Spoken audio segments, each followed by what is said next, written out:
This video has been created for parents, families, and members of the communities within Delta and Schoolcraft Counties to understand the safety language within the Standard Response Protocol.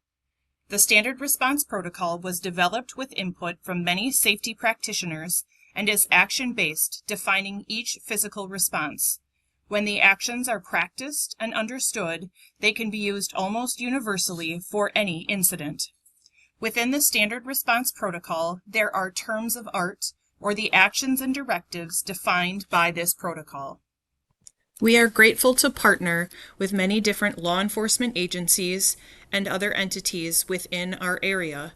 These partners in student safety include the I Love You Guys Foundation, Delta County Central Dispatch, Delta County Office of Emergency Management, the Delta County Sheriff's Department, Escanaba Public Safety Department, Gladstone Public Safety Department, the Hannahville Police Department, Manistee Public Safety Department, the Michigan State Police, OSF and Emergency Medical Services, Schoolcraft County Office of Emergency Management, and Schoolcraft County Sheriff's Department. These schools within the Delta and Schoolcraft Intermediate School District are currently using the Standard Response Protocol. These districts include Big Bay Denox Schools, Delta Schoolcraft Intermediate School District, Escanaba Area Public Schools, Gladstone Public Schools, the Learning Center, Manistee Area Schools, Mid-Peninsula Schools, Nottawash Public School Academy, Rapid River Area Schools, and St. Francis de Sales School in Manistee. The Standard Response Protocol was developed by the I Love You Guys Foundation, whose mission is to restore and protect the joy of youth through educational programs and positive actions in collaboration with families, schools, communities, organizations, and government entities.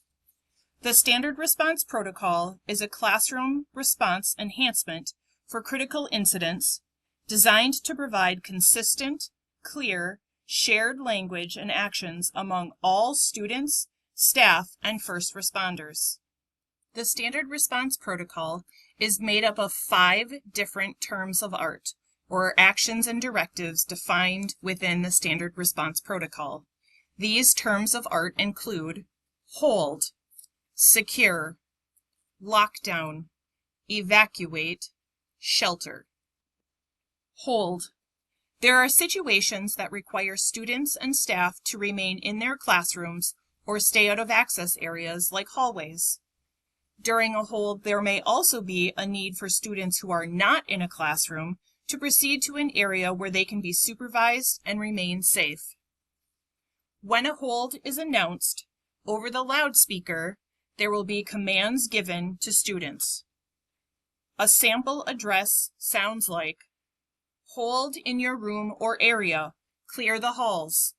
Hold in your room or area, clear the halls." Students and teachers are to remain in their classroom or area, even if there is a scheduled class change, until the all clear is announced. Students and staff in common areas like a cafeteria or a gym may be asked to remain in those areas or to move to an adjoining area like a locker room. Teachers should conduct classroom activities as usual. When the hold is released, the public address announcement may sound like this: "Students and staff, the hold is released. All clear. Thank you for your assistance in making this hold work smoothly." Examples of when a hold may be used include an altercation in a hallway, a medical issue that needs attention, or unfinished maintenance operation in a common area during class changes, such as a large spill. Hold is the first term of art in the Standard Response Protocol. Hold is called when students and staff need to remain in the classroom and stay out of access areas like the hallway. Secure. The secure action is called when there is a threat or hazard outside of the school building. Whether it's due to an unknown person in the immediate area of the school building or a dangerous animal on the playground, secure uses the security of the physical facility to act as protection. If there is a need to enter into the secure part of the standard response protocol, the public address may sound like this. Secure, get inside, lock outside doors. Secure, get inside, lock outside doors. There may be additional information provided to students and staff also. An example of this might be, students and staff, the school is currently in the secure action due to a dangerous animal near the building. No one is allowed in or out of the building at this time. Stay inside and continue with your day. The secure action demands bringing people into a secure building and locking all outside access points. Where possible, classroom activities would continue uninterrupted. Classes being held outside would return to the building and, if possible, continue inside the building. There may be occasions when students expect to be able to leave the building, such as the end of classes, a job commitment, an appointment. However, during a secure, no one is allowed in or out of the building. When it has been determined that the secure is clear, the public address may sound like this. The secure is released. All clear. The secure is released. All clear. Students and staff, the secure is released. All clear. Thank you for your assistance with making the secure work smoothly. Some examples of secure conditions include an unknown or unauthorized person on the school grounds, a dangerous animal on or near the grounds, planned police activity in the neighborhood, criminal activity in the area. Sometimes people become confused about the difference between secure and hold. During a hold, the halls are cleared, students remain in their classrooms with their teachers, and business continues as usual. If people are outside, they remain outside. During a secure, however, people are brought inside and all activities inside the school continue as usual, but no one will move in or out of the building.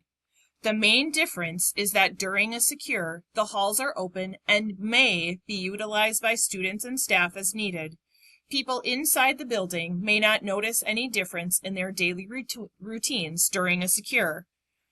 Remember, the main difference between the two is that a secure is enacted when a threat or hazard is outside of the school. A hold is used when there is a need for the halls to remain empty, meaning the issue is inside the building. During both instances, classroom instruction should continue as normal. Lockdown. Lockdown is called when there is a threat or hazard inside the school building. From parental custody disputes to intruders to an active assailant, lockdown uses classroom and school security actions to protect students and staff from the threat. Over the public address system, announcing a lockdown may sound like this. Lockdown, locks, lights, out of sight. Lockdown, locks, lights, out of sight. The lockdown action advises making rooms look unoccupied by locking individual classroom doors, offices, and other securable areas, moving occupants out of the line of sight or of corridor windows, turning off lights, and having occupants maintain silence. Examples of lockdown conditions include a dangerous animal within a school building, an intruder, an angry or violent parent or student, a report of a weapon, or an active assailant. A question that occasionally arises about a lockdown is, how long does it take to release a lockdown? The answer is, that depends, but probably longer than you want to hear. Remember, a lockdown is called when there is a threat or hazard inside the building. Often, it requires law enforcement involvement to clear the building before it is determined that a lockdown can be released. Remember, a lockdown is called when there is a threat or hazard inside the building. Evacuate. Evacuate is called when there is a need to move people from one location to another for safety reasons. An on-site evacuation is conducted usually because of a mechanical failure that would disrupt the school day, such as a power outage. If it can't be resolved quickly, the school may have to plan for early dismissal. An off-site evacuation may be necessary when it's no longer safe to stay in the building, such as a gas leak or bomb threat. In this case, people will be allowed to bring their personal items with them. When there is a need to evacuate, the public address would sound like this. Evacuate to, and then a location would be named. So for this example, evacuate to the flagpole. Evacuate to the flagpole. The evacuate action demands students and staff move in an orderly fashion to a safe area. Other directions may be used during an evacuation, and students and staff should be prepared to follow specific instructions given by staff or first responders. Evacuate is used when there is a need to move people from one location to another because of safety reasons. Shelter. Shelter is called when specific protective actions are needed based on a threat or hazard. Training should include response to threats such as tornadoes, earthquakes, hazardous materials situations, or other local threats. The public address for shelter should include the hazard and the safety strategy. For example, if a tornado were sighted in the area, the public address would sound like this. Shelter for a tornado. Go to your tornado shelter location. Shelter for a tornado. Go to your tornado shelter location. After the danger has passed, the release may sound like this. Students and staff, the shelter is released. All clear. Thank you for your assistance and patience during the shelter. Hazards that may require using the shelter protocol include tornadoes, severe weather, wildfires, flooding, a hazmat spill or release. Safety strategies may include evacuate to a shelter area, seal the room, drop, cover, and hold, get to high ground. Using the shelter protocol and stating the hazard allows for an understanding of the threat and the associated protective actions. Most often, the shelter protocol is utilized for tornadoes and other severe weather, in which case it would include the shelter location for students and staff and what protective posture or action they should take. Sheltering for a hazardous materials spill or release is very different. In the case of a hazmat situation, students and staff would be directed to close their windows, shut down their heating and air conditioning units, and seal windows and doors to preserve the good inside air while restricting the entry of any contaminated outside air. Listening to specific directives is critical to successful emergency response. This is shelter. This video explained the terms of art, or the actions and directives defined by the Standard Response Protocol. These core actions and directives include hold, in your room or area. Secure, get inside, lock outside doors. Lockdown, locks, lights, out of sight. Evacuate, and then a location will be stated. Shelter, the hazard and the safety strategy will also be shared during that announcement. Understanding the language, actions, and directives within the Standard Response Protocol helps you be a partner in student safety. Local law enforcement and other first responder agencies who have partnered together for school safety include Delta County Central Dispatch, Delta County Sheriff's Department, Delta County Emergency Management, Escanaba Public Safety, Gladstone Public Safety, Hannahville Tribal Police Department, Manistee Public Safety, the Michigan State Police, Schoolcraft County Sheriff's Department, the Schoolcraft County Emergency Management, OSF Healthcare and Emergency Medical Services, and the I Love You Guys Foundation.